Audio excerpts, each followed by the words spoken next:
Καλησπέρα αγαπητοί φίλοι, αγαπητές φίλες.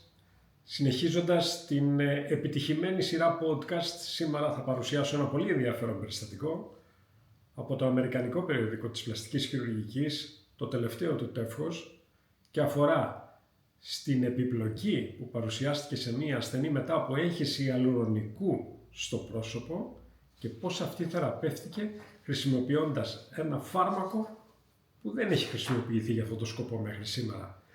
Εδώ βλέπετε τη φωτογραφία της ασθενούς μετά από την έγχυση ιαλουρονικού οξέως και τη δραματική επιπλοκή με το είδημα και τα κοκκιώματα στο πρόσωπό της, και εδώ τη βλέπετε ευτυχώς μετά από τη θεραπεία. Σε αυτή την ασθενή δοκιμάστηκαν όλοι οι φαρμακευτικοί αγωγοί πρώτης γραμμής. Τι σημαίνει αυτό? Αντιβιωτικά, έγχυση ιαλουρονιδάσης, μέχρι και χορήγηση κορτιζόνης σε τε υπερδόση. Τίποτα από αυτά δεν απέδωσε όμως. Και τελικά λύση βρέθηκε με τι?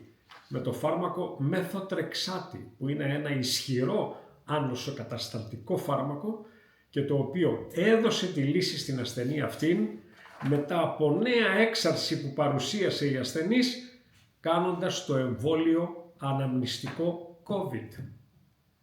Επομένως, είναι καλό να θυμόμαστε ότι η μεθοτρεξάτη μπορεί να φανεί σαν φάρμακο εκλογής σε σοβαρά περιστατικά επιπλοκών μετά από έγχυση ιαλουρονικού οξέως.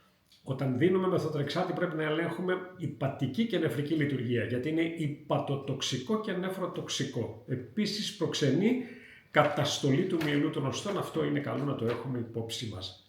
Ελπίζω να σας φάνηκε ενδιαφέρον το άρθρο αυτό. Σε εμάς έδωσε την ευκαιρία να κάνουμε ανασκόπηση και να μορφωθούμε παραπάνω με τις τελευταίες εξελίξεις. Σύντομα κοντά σας με επίσης ενδιαφέροντα podcast. Καλό απόγευμα.